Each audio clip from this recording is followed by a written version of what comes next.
بسم الله الرحمن الرحيم السلام عليكم ورحمة الله وبركاته دمان باخيارتا هودا نغلا سعوتاي كسو دوادا dhegaystayaal warbixin aynu uga hadlayno hadduu alla idimo wararkii u dambeeyey waddanka Maraykanka oo magaalooyin iyo deegaano aad u badan ay guban hayaan isla markaasina ay isla basbeeleen dabka ayaa ku sii fidahaya magaalooyin iyo deegaano kale magaalada New York oo ah caasimadda labaad ee waddanka Maraykanka sidoo kalena ah caasimadda ganacsiga ee waddankaasi ayaa dab aad u xoogan ayadana uu ka kacay halka aynu ogeyn Los Angeles oo dhinaca California ah in ayada in badan oo kamid ay basbaashay halkan iyo labada dhinacba khasaare aad u badan ayaa ka dhashay oo isugu jira dhimasho dhaawac iyo burbur balaayiin dollar ayaa lagu waayay walina dabka waa uu sii faafahaya Maraykan tuur iyo golxo ayuu isku yaalay wax kasta oo uu awooday ayuu sameynaya haddana waxba waa uu ka qaban la'yahay waa la xakameyn la'yahay dabkaasi waxan waa mucjizo sidoo kale waxa la arkayaa sawirro mucjizo loo arkay oo dad badan ay warfin hayaan baraha bulshada waana awoodda Ilaahay oo aysan jirin cid asaga waxa uu damacsan yahay wax ka qaban karta sida uu asagu rabo bayna u soconaysaa waxa la kala garan la yahay Gaza iyo Los Angeles ayada oo haddana ay holcayso magaalada New York haddaba dhagaystayaal warbixintan arintaasi ayaynu uga hadlaynaa hadduu alla idmo hadii aynu dhinacaasi canfarta iyo Ethiopia maalmihii dambe wixii ka socon hayay aynu ka hadlaynay ayadana dhawaan ayaynu waxyaabihii u dambeeyay warbixin ka soo diyaarin doonaa hadduu alla idmo hadda midana ayaynu hormarin taariikhdu waxay ku beegan tahay 10 January sanada 2024 waana habeenimo sabti ee ku soo dhawaada warkaasi oo faahfaahsan haddii dhagaystayaal aynu ku bilowno waddanka Maraykanka oo sheegtay in uu yahay waddanka dunida ugu awoodda badan ayaa damin la dab ka kacay guri markii ugu horeysay dabkaasi ayaa ku faafay magaalada Los Angeles oo la sheegay in ay tahay magaalada dadka ugu taajirsan ama ugu qanisan ee waddanka Maraykanka ay ku nool yihiin fanaaniin iyo dad caan oo magac leh oo filimo waaweyn oo dadku ayba aad u yaqaaneen ani aqoon uma lihiye ka shaqayn jiray oo ku soo duubi jiray buuraha iyo meelaha caanka ah ee California gaar ahaan Los Angeles ayaa hantidoodii la sheegay in ay basbeeshay oo aan waxba ka badbaadin shalay ayaa lagu qiyaasayay hantida halkaasi ku basbeeshay 66 bilyan maantana waxa la sheegayaa in ay gaarayso qiyaasta durba la bixiyay 160 bilyan oo dollarka Maraykanka ah in ay kor u dhaaftay hantida gubatay ee ku basbeeshay dabka ka holcaya Los Angeles sidoo kale khasaaraha la sheegay ee dhinaca dhimashada waa Los Angeles waynu ka hadlaynaa iyadana New York dadka ku dhintay ayaa la sheegay inay gaarayaan ilaa 10 qof dhaawacna waa u jiraa dabka ayaase waxa mucjizada ah ee Ilaahay wato ee waxba laga qaban la'yahay ah oo asagu marba markaa ka dambaysa ku sii fidahaya deegaano aad u badan magaalooyin iyo xaafado ilaa 3 xaafadood oo waaweyn oo magaalada Los Angeles ayaa la sheegayaa in dabka ay guri u sii dhiibahayo guriba uu dariskiisa u sii dhiibahayo waa la kiciyay diyaarado waxdamiyo oo kuwa loogu tala galay dabdamiska baabuurta dadka cagadaha la ordahaya iyo tuubooyinka waxaasi oo dhan waxba waa ay qaban la yihiin wixii lagu tuuraba waxaad moodaa in uu ka sii darahayo marka qayla dhaantaasi waxay ka taagan tahay Los Angeles oo Maraykanka ah ayada oo hadda sawirada la isgarab dhigahayo Gaza oo Maraykanku uu gubay Israa'iil lama oran karo ee hubka iyo hantida Gaza saa loogu galay dadkeedina lagu xasuuqay magaaladiina lagu gubay waxa iska lahaa Maraykan oo Maraykan iyo reer galbeed ayaa waxaasi sameeyay waliba reer Maraykan weeye 80% marka Ilaahay awoodiisa waxa isku mid hadda ah Gaza iyo Los Angeles qaar ka mid ah waxa la isgarab dhigayaa sawirada Gaza iyo Los Angeles ayada oo Ilaahay awoodiisa la tusay in aysan waxba ka qaban karin waxa socon haya oo awood kasta oo ay sheegan hayeen la isku geeyay lana dabin la yahay saddex xaafadood ay guban haya waxa ay sheegayaan wararka in mid kamid ah xogaa xakameyn ay jirto laakiin laba xaafadood ayaa ayagu hawada isku sii xidhaya isla markaasina waxba laga qaban la yahay haddaba magaalada Los Angeles waxa la sheegay in ay deganaayeen dadka ugu qanisanaa geeyiga Maraykanka oo dhan wax la yaab kale ee dadka ka qarsoona ayaa ah in ay si qarsoodi ah u maalgelin jireen gumaadka lagu hayo dulmanayaasha ku nool marinka Gaza waliba waa ay ku faraxsanaayeen waa ayna cadaysteen nin ka mida ragga ugu sarreeya kuwa filimada ku soo dhigi jiray Los Angeles iyo California waxa la yiraahdo Hollywoodka ayaa la soo bandhigay durba asaga oo leh hal baabi'iyo Gaza يعني horay ayuu u yiraahday markii dagaaladu ilaa iyo hadda Gaza wayba ka socdaare intii dagaaladu ay socon hayeen ayuu hadlay marar kala duwan oo uu sheegay in meeshaasi dhulka lala sima ayada iyo waxa ku nool marka hadda asagoo gurigiisii oo guban haya dul fadhiyo oyn haya iyo hantidiisii oo digi iyo dambas noqotay iyo hadalkiisii hore ayaa la isku keenayaa haddii aad u orodo ummad islaameed oo ilaahay abuurtay in la xasuuqo oo hantidaada iyo maskaxdaada iyo maalkaaga aad ku bixiso ilaahay ishiisa ma hurudo waa ku arkaa waxaa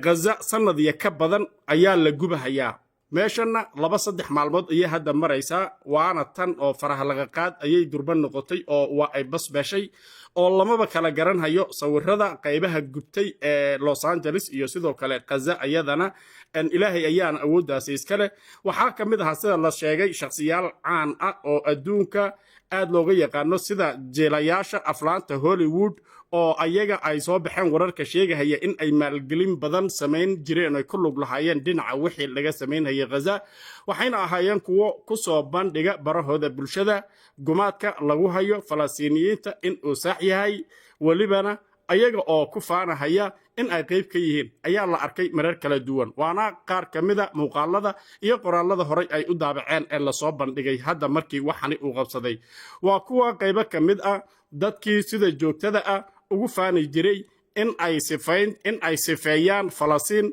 iyo dadkaasi ku noolaa Gaza ayaga oo la soo fadhiisan jiray TV-yada waxay ilaaween Allah in uu yahay boqorka xukuma koonkan aynu ku noolnahay oo dhan awoodiisana ay iman hayso waqti ay timaadaba dhibaatooyinkaasi badan ee aad geysanayso akhriya adduun midumaad ku helaysaa hadiiba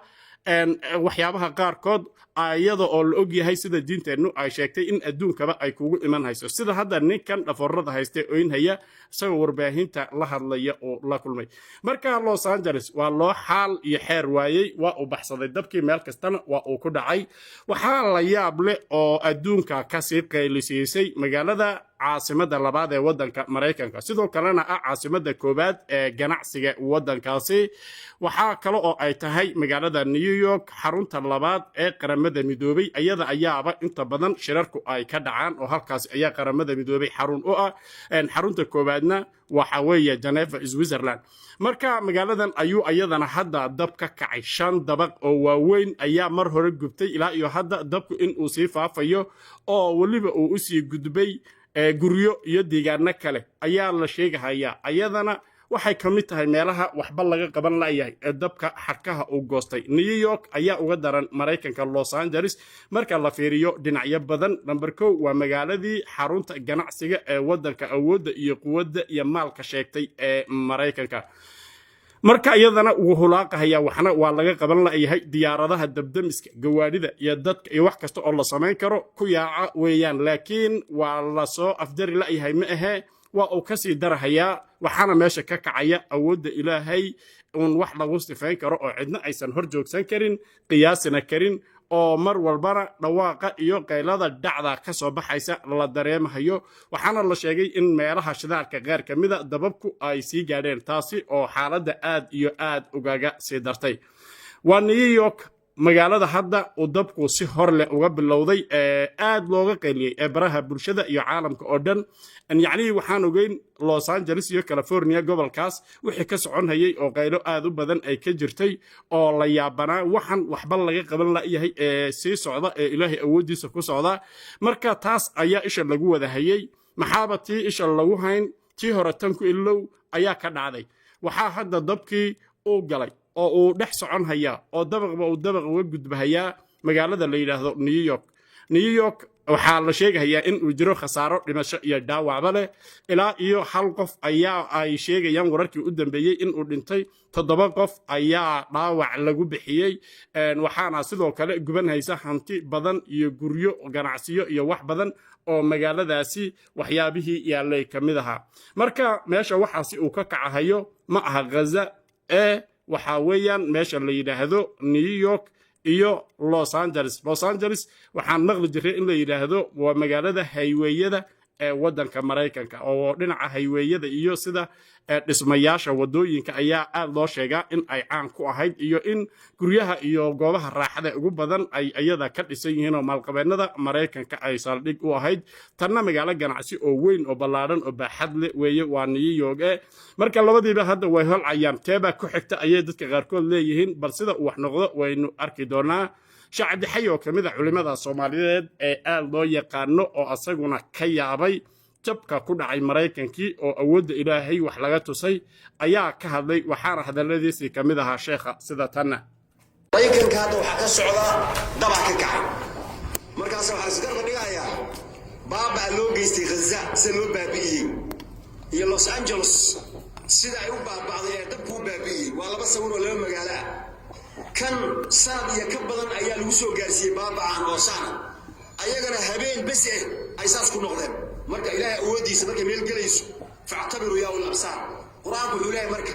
wala yazaalu alladheena kafaru katagi maayaan kuwa gaaloobay tusiibuhum inay ku dhacayso bima sanacu wixii ay sameeyeen ayagu qaari'atul musiibo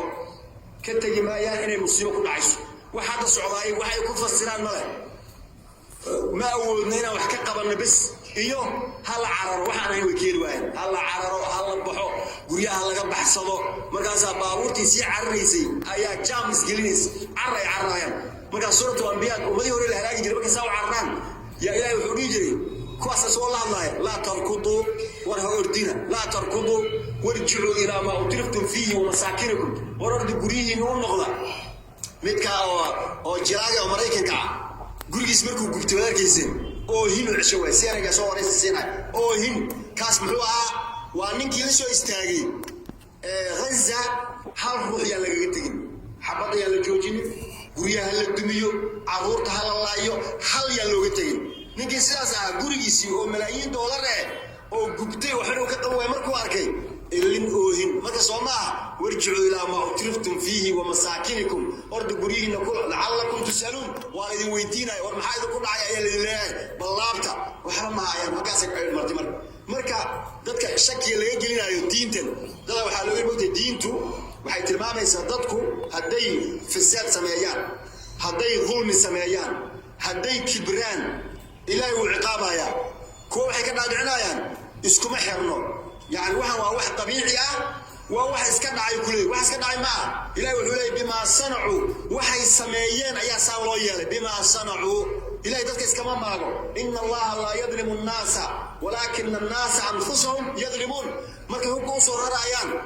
أو غزائي هو صور رأيان ملايكم وإليهم جبا أو بابية هوانك يعمرتك عما كرو تاجايا يا رب له إلهي ميبوغي كواس من موغي إلهي إلهي وكاقبلا يا النبي معاد بن جبل الحكويري اتق دعوة المظلوم قفتا للظلمنا يا هبارك سيسكيلاني فإنه ليس بينه وبين الله حجاب السنة إلهي وحجابه ونحي ماله ماقا صالحين ماقا حافظ القرآن أي عروته ذي للدلي لقوه هي مساجدين للدمي للبابي هبك الغبابين آيو مرايكنا اسكالي مركا هبك أولا كل شيء آيو حاجة كلين يقول رميسان عين في عاد كيهوري قرآن محون آي فأما عاد فاستكبروا في الأرض بغير الحق في رعالي في الأرض ممكن يكون جبرين هذا مرايكنكو صوماء فاستكبروا في الأرض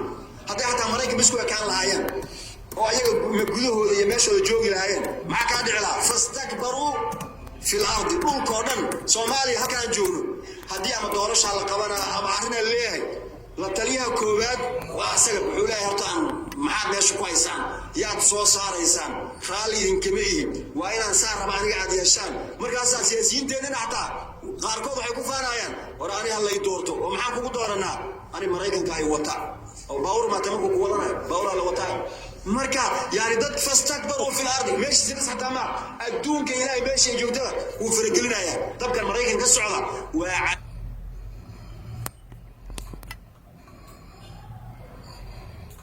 عذاب في الحياه الدنيا ادونك لو عذاب يا انت ما لو ضافايا مايا ولا عذاب الاخره اشق دبيس الهي سوى كيس في ريعه محل ولاقي وحال ولاقي فاما عاد فاهلكوا بريح صرصر